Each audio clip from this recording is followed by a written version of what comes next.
Good morning, students. Welcome back to my YouTube channel, The Beauty of Physics. Myself Manoj Aneja.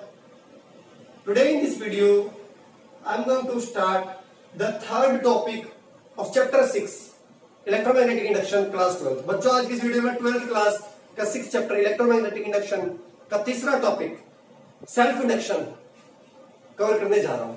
इससे पहले बच्चों दो topic, first topic था हमारा Faraday's laws. Basically electromagnetic induction होता क्या है, फैराडेज के लॉज, वो मैंने फर्स्ट टॉपिक में डिस्कस किया है। अगर आपको फैराडेज के लॉज, इलेक्ट्रोमैग्नेटिक इंडक्शन की बेसिक नॉलेज नहीं है तो आज का वीडियो आपको नहीं समझ आएगा, इसलिए आपको वो कॉन्सेप्ट क्लियर होना चाहिए। अगर वो कॉन्सेप्ट क्लियर नहीं है तो उस वीडियो का लिंक इस वीडियो के डिस्क्रिप्शन में, आप वहां से ये वीडियो देख सकते हैं। और इसके बाद बच्चों का हमने मोशन लिया सेकंड टॉपिक।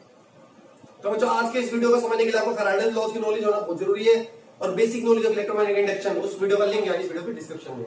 तो बच्चों चलिए करते हैं स्टार्ट। सेल्फ इंडक्शन क्या होता है? बच्चों मेरे पास एक कोइल है, आई हैव अ कोइल, और बच्चों मैं इसको कनेक्ट कर देता हूं एक बैटरी या एक सेल से। बच्चों बैटरी ऑफ है तो सर्किट में कितना करंट होगा? Zero current. There will be zero current in the circuit. बच्चों अगर मैं स्विच को ऑन करता हूं तो current will start flowing through it. Suppose जो करंट ये सेल फ्लो करवा सकता है ना, मैक्सिमम करंट, सपोज 2 एम्पियर, जो जितना करंट ये सेल्फ फ्लो करवा सकता है इस सर्किट में, दैट इज 2 एम्पियर। अब बच्चों स्टार्टिंग में करंट थी जीरो, जब आपने स्विच को ऑफ किया था, जैसे ही आपने स्विच को ऑन किया करंट विल स्टार्ट फ्लोइंग। तो जो करंट 0 से 2 एकदम नहीं हो जाएगी, it will take finite time, it will take slight time, जबकि टाइम बहुत कम होगा but it will still take some finite time, बहुत कम बट स्टिल फाइनाइट। क्यों? क्या रीजन था? क्योंकि बच्चों जैसे ही करंट बढ़नी स्टार्ट हुई ना 0.1, बच्चों हमें पता है this is a circular coil, basically a solenoid, और magnetic field inside a solenoid is B is equal to mu naught Ni। इसके बच्चों जो बीच में मीडियम है, मीडियम इज एयर, तो mu not is the magnetic permeability of the free space और air. अभी आपने इसमें कोई मैग्नेटिक मटेरियल को रोड नहीं डाली, अभी सिंपली एक सर्कुलर कोइल है जिसके अंदर ऑब्वियसली स्पेस है। बच्चों जितना करंट ज्यादा फ्लो होगा इसमें से उतनी मैग्नेटिक फील्ड स्ट्रेंथ ज्यादा होगी। तो जैसे जैसे करंट बढ़ेगा फील्ड बढ़ेगी, और फील्ड बढ़ेगी तो फ्लक्स बढ़ेगा। हमें पता है मैग्नेटिक फ्लक्स B इंटू ए। तो आई जैसे ही आई बढ़ेगा 0 से 0.1, 0.2, 0.3, इसके अंदर मैग्नेटिक फील्ड स्ट्रेंथ बढ़ेगी, फील्ड बढ़ेगी, फ्लक्स बढ़ेगा, फ्लक्स इंक्रीज होने लग जाएगा। तो जो फ्लक्स इसके साथ लिंक होगा ना, due to its own field, due to its own field, it starts increasing। अब फैराडेज फर्स्ट लॉ जो मैं कह रहा हूं, बेसिक नॉलेज होनी चाहिए आज के वीडियो समझने के लिए। whenever flux linked with the coil changes an EMF is induced, तो जैसे ही फ्लक्स बढ़ने लगे इसके अंदर क्या इंड्यूस हो जाएगा? एक EMF। और लेंजेस लॉ कहता है वो इस तरीके से EMF इंड्यूस होगा कि जो करंट में चेंज आ रहा है ना, वो उसका क्या करेगा? अपोज। क्या करेगा? उसका अपोज। EMF इस तरीके से इंड्यूस होगा कि चेंज किसमें आ रहा है? फ्लक्स इंक्रीज हो रहा था, तो इंक्रीज इन फ्लक्स का क्या करेगा? अपोज। इंक्रीज इन फ्लक्स का क्या करेगा? अपोज। और फ्लक्स में इंक्रीज क्यों आ रहा था? Because of increase in the current. इसलिए मैं कह रहा था स्टार्टिंग में, तो EMF induced is in such a way that it opposes the increase of the current flowing through it. इसलिए बच्चों ये अपोज करेगा करंट के बढ़ने। इसलिए मैंने कहा था वो 0 से 2 ये इंस्टेंटली नहीं होगा, it will take some time, तो there will be time lag, there will be time lag. बच्चों सेम कॉन्सेप्ट होगा जब करंट डिक्रीज होगी, जब करंट बच्चों डिक्रीज होगी। अब सपोज बच्चों को, सपोज वो टाइम लैग 2 मिली सेकेंड का था, सपोज 2 मिली सेकेंड, उसके बाद आपकी करंट स्टेबल हो गई 2 एम्पियर, सर्किट के अंदर 2 एम्पियर करंट फ्लो होगा। अब बच्चों कोई EMF इंड्यूस नहीं होगा। Now constant current is flowing, constant current I की वैल्यू फिक्स्ड है तो B भी फिक्स्ड है, B फिक्स्ड है तो फ्लक्स भी फिक्स्ड है। तो अब जो फ्लक्स लिंक्ड होगा इस कॉइल के साथ due to its own field that is constant, flux is not changing, तो तो नो ईएमएफ इंड्यूस्ड।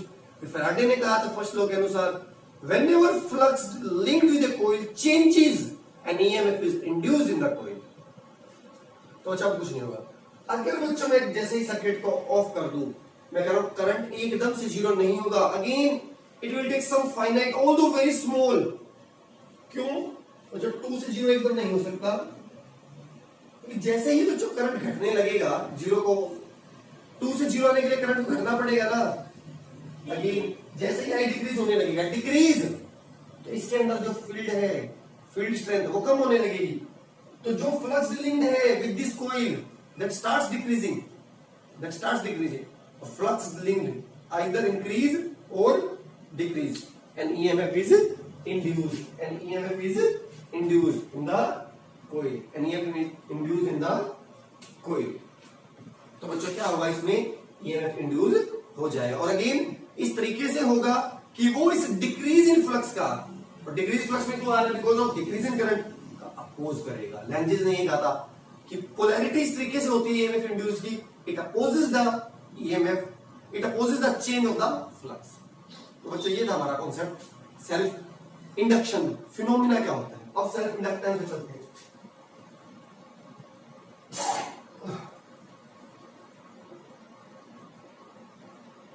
तो बच्चों हमारे पास अब 2 सर्किट एलिमेंट हो गए अभी तक। एक हमने पढ़ा था यूनिट सेकंड में रजिस्टर,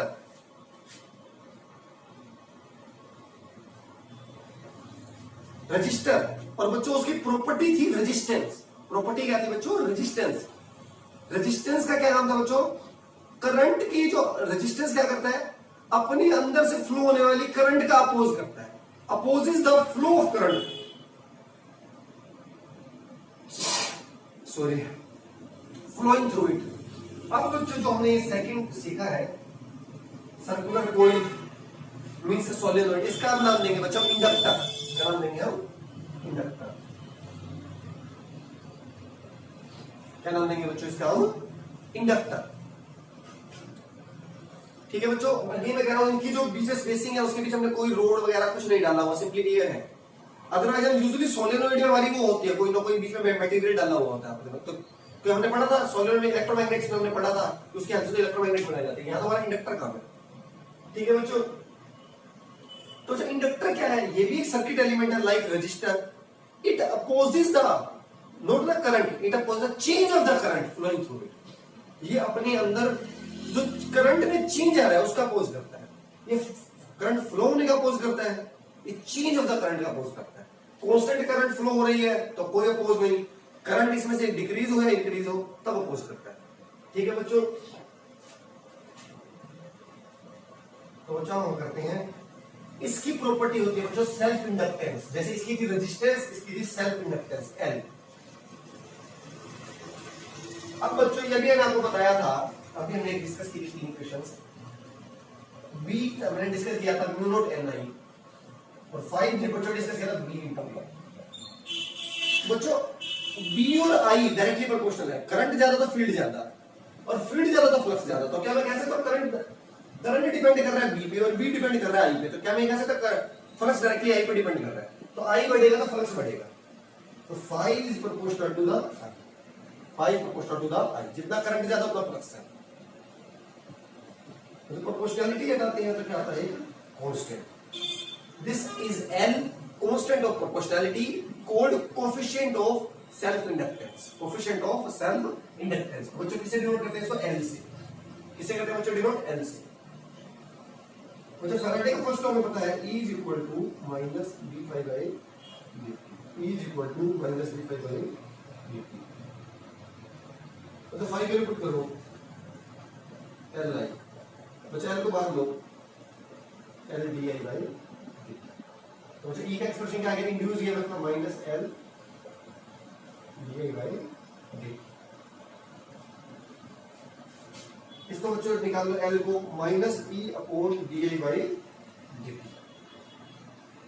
अगर बच्चों di अपॉन dt, क्या है di upon dt, change of current with respect to time. अगर बच्चों ये यूनिटी है 1 है, तो L की वैल्यू बच्चों किसके इक्वल आ गई, माइनस, किसके इक्वल आ गई, minus E।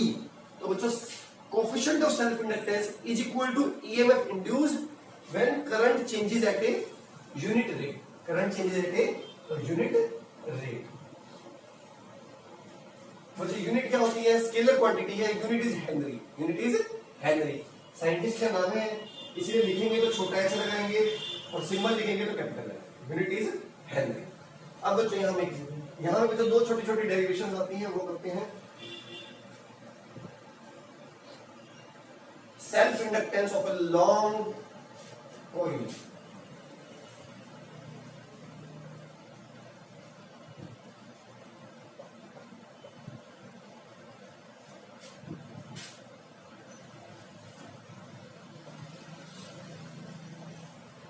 self inductance of a long coil। कुछ अगेन मैं कोई ले लेता हूं, एक कोई of length L, of length L, area cross section is A, और बच्चे से I करंट जा रही है with the help of some battery, with the help of some battery. तो मुझे इसकी self now current is constant, मुझे मैग्नेटिक फील्ड हमें पता है कितना हो गया, म्यू नॉट एन आई। बच्चों स्मॉल एन आई आया था वहां पर, ये होता क्या है, number of turns per unit length, number of turns per unit length, ये होता है बच्चों। ये बच्चों फ्लक्स निकाल लो five linked with a single turn, इसके अंदर बच्चों है एन टर्न्स, कैपिटल एन। मतलब फ्लक्स क्या होता है, B इंटू ए, बी की वैल्यू डालो तो mu naught N upon L I into A. आगे बच्चों फ्लक्स कितने टर्म के साथ, एक टर्म के साथ, टोटल कितना magnetic flux into 5T, 5T है बच्चों टोटल मैग्नेटिक फ्लक्स। 5T कैसे होगा बच्चों, एक टर्म के साथ कितना है 5 इंटू नंबर ऑफ टर्न्स क्या आ जाएंगे मल्टीप्लाई, मुझे वैल्यू डाल दो और ये एन एल मल्टीप्लाई हो जाएगा, म्यू नॉट एन स्क्वायर, एक बच्चा पहले लिख देता हूं, अपॉन एल इंटू आई, ये आ गया बच्चों 5। This is my question 1। बच्चों हमें ये भी पता है फाई इज इक्वल टू, अभी हमने लिखा था एल आई, लिखा था ना phi is directly proportional to I, phi is L I. तो 1 और 2 कंपेयर करते हैं, फाई आई, तो बच्चों ये किसके इक्वल आ गया, एल क्या आ गया बच्चों, mu naught N square A upon, mu naught N square A upon L, ये आ गया बच्चों आपका expression for self inductance of a long circular coil और ऑफ ए लॉन्ग सोलेनोइड भी कह सकते हैं इसे। ठीक है बच्चों, किस फैक्टर, अब बच्चों ये था इसके अंदर मैंने कहा था स्टार्टिंग में कोई अभी हमने मटेरियल नहीं डाला, अगर इसके अंदर कोई मैग्नेटिक मटेरियल डाल दिया of permeability mu R, relative permeability, तो यहां क्या आएगा बच्चों, mu naught mu R N square A upon L, mu naught mu R N square A upon L. बस ये देखो किस फैक्टर पे डिपेंड कर रहा है, नंबर ऑफ टर्न्स पे directly proportional, greater the number of turns in the solenoid और circular coil more will be self inductance. Area of cross section, बड़े बड़े सर्कुलर कोइल्स होंगे, अगर छोटे वाले टर्न्स हैं एरिया छोटा है तो सेल्फ इंडक्टेंस कम, बड़े बड़े सर्कुलर टर्न्स हैं तो एरिया ज्यादा तो सेल्फ इंडक्टेंस ज्यादा। लेंथ बच्चों लेंथ ज्यादा है सेल्फ इंडक्टेंस कम होगा, छोटा है हमारा सर्कुलर कोइल सेल्फ इंडक्टेंस ज्यादा होगा, इनवर्सली प्रोपोर्शनल। मटेरियल के हाईली मैग्नेटिक मटेरियल अंदर रखोगे of more mu R more self inductance. ये बच्चों ये हमारा हो गया सेल्फ इंडक्टेंस लॉन्ग सोलेनोइड। अब देखा जाए ग्रुपिंग ऑफ सोलेनोइड, और अभी बताया था ना बच्चों आपको कि इंडक्टर, जैसे अभी हमने सर्कुलर कोइल को क्या बोला है, इंडक्टर, किसका अपोज करता है, चेंज इन करंट का, रजिस्टर अपोज करता है करंट फ्लोइंग का, ये करता है चेंज इन द करंट का। करंट फ्लो हो से कोई प्रॉब्लम नहीं, बट चेंज आ रहा तो इसे प्रॉब्लम है। अब बच्चों हम इनकी ग्रुपिंग करते हैं, जैसे हमने रजिस्टर्स की करी थी ना सीरीज और पैरेलल, ऐसे बच्चे हम इनकी करते हैं ग्रुपिंग ऑफ कोइल्स।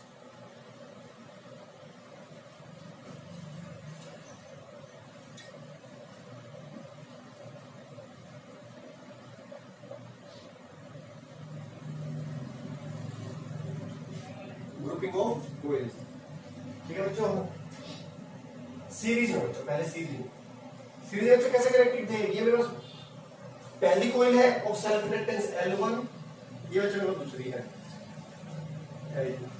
कैसे करते थे बच्चों? सिंगल टर्मिनल कनेक्ट कर देते थे और इसका फर्स्ट टर्मिनल और इसका लास्ट टर्मिनल बैटरी से कनेक्ट करते थे ताकि सेम करंट फ्लो हो। सीरीज में हम तभी कहते हैं when same current is flowing. बच्चों सपोज इसमें ईएमएफ इंड्यूस्ड हुआ E1 और इसमें इंड्यूस्ड हुआ E2। सीरीज में पोटेंशियल डिफरेंस डिवाइड हो जाते हैं। यहां पे हम इंड्यूस्ड ईएमएफ की बात कर रहे हैं, इसमें E1 इंड्यूस्ड हुआ, इसमें E2।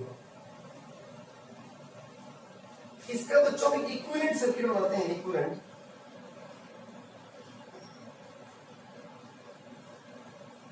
Self inductance is L and EMF induced is E।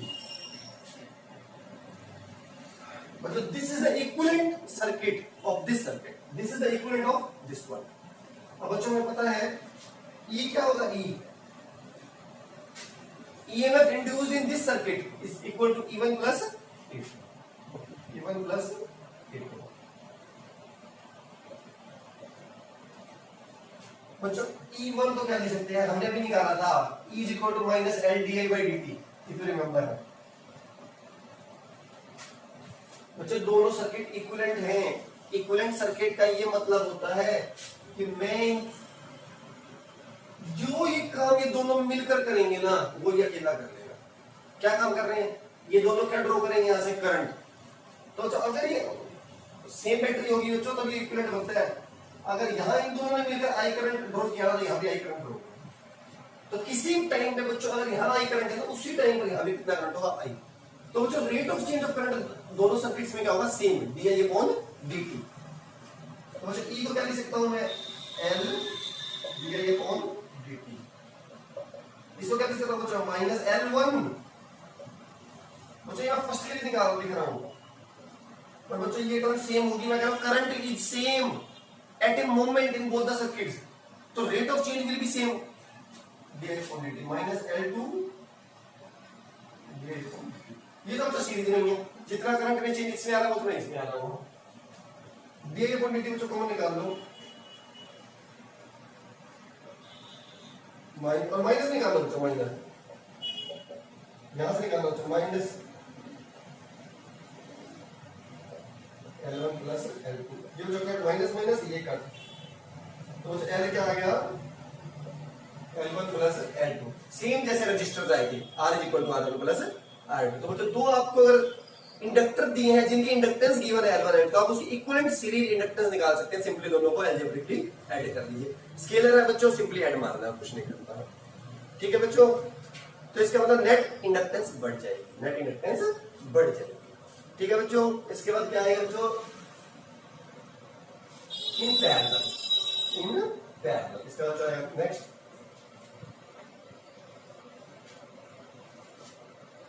In parallel. Parallel में बच्चों हमें पता है करंट डिवाइड हो जाता है। वही बच्चों बेसिक नॉलेज जो रजिस्टर में हमने अप्लाई की थी। बच्चों ये है दो इंडक्टर्स, इसकी इंडक्टेंस L1, इसकी इंडक्टेंस L2, कनेक्टेड है ये सोर्स से V। सपोज बच्चों यहां करंट है I, ऊपर वाले में करंट गया I1, नीचे वाले में करंट गया I2, करंट डिवाइड होती है। बच्चों इसका इक्विवेलेंट सर्किट है ये। इक्विवेलेंट क्या होता है? एक ऐसा सर्किट जो उसी बैटरी से, इसी बैटरी से उतना ही करंट ड्रॉ करेगा जितना दोनों ने मिलकर करा। बच्चों जिस टाइम पर यहां आई करंट था ना, टोटल करंट आई, उस टाइम पे यहां भी टोटल करंट क्या होगा? आई। तभी इक्विवेलेंट सर्किट होता है। ठीक है बच्चों, तो बच्चों अब ये देखो पैरेलल में जो हमारा होता है, पैरेलल में EMF induced will be same. जितना इसमें अगर E हुआ है ना, इसमें भी E होगा और इसमें भी E होगा। ठीक है बच्चों, induced EMF will be same. लगाओ बच्चों यहां पर KCL, I is equal to I1 plus I2। आई बच्चों एक बेसिक फॉर्मूला हमने यूज करा है, E is equal to minus L di by dt। यहां से बच्चों di upon dt में निकालो तो क्या आएगा? di upon dt वैल्यू क्या आएगी बच्चों? माइनस के E अपॉन में L, माइनस के E अपॉन में L। बच्चों मैं यहां यूज करूंगा, मुझे तो डिफरेंशिएट कर दे पूरी इक्वेशन को with respect to time. di1 upon dt, di2 upon dt। ये क्या है, D I upon D T minus E upon L. इस सर्किट के लिए बच्चों मैंने कहा था इस यहां भी ये कितना होगा ई, तो क्या लिख सकते हैं माइनस ई अपॉन एल। बच्चों D I one upon D T इसके लिए बच्चों इस इंडक्टर के लिए ईएमएफ इंड्यूस कितना होगा सेम ई, और सेल्फ इंडक्टेंस कितनी एल वन, तो minus E upon L one लिखेंगे। अब बच्चों इसके लिए self inductance is L two and induce EMF is E. बच्चों माइनस ई कॉमन ले लीजिए, minus E one upon L one upon L two, मुझे कट हो जाएगा, तो one upon L is equal to one upon L one plus one upon L two, one upon L one plus one upon L to. तो ये थी बच्चों dependence, किसकी dependence थी बच्चों, ये कोइल्स कैसे थे connected in parallel, coils connected in parallel. तो ये था आज का वीडियो। अगर वीडियो थोड़ा भी अच्छा लगा हो तो एक लाइक कर दीजिएगा, मेरे लिए मोटिवेशन का काम करता है। चैनल पे फर्स्ट टाइम आए तो सब्सक्राइब करके बेल आइकन प्रेस कर लीजिए ताकि अपकमिंग वीडियोस की नोटिफिकेशन सबसे पहले आप तक पहुंच सके। Thank you so much children.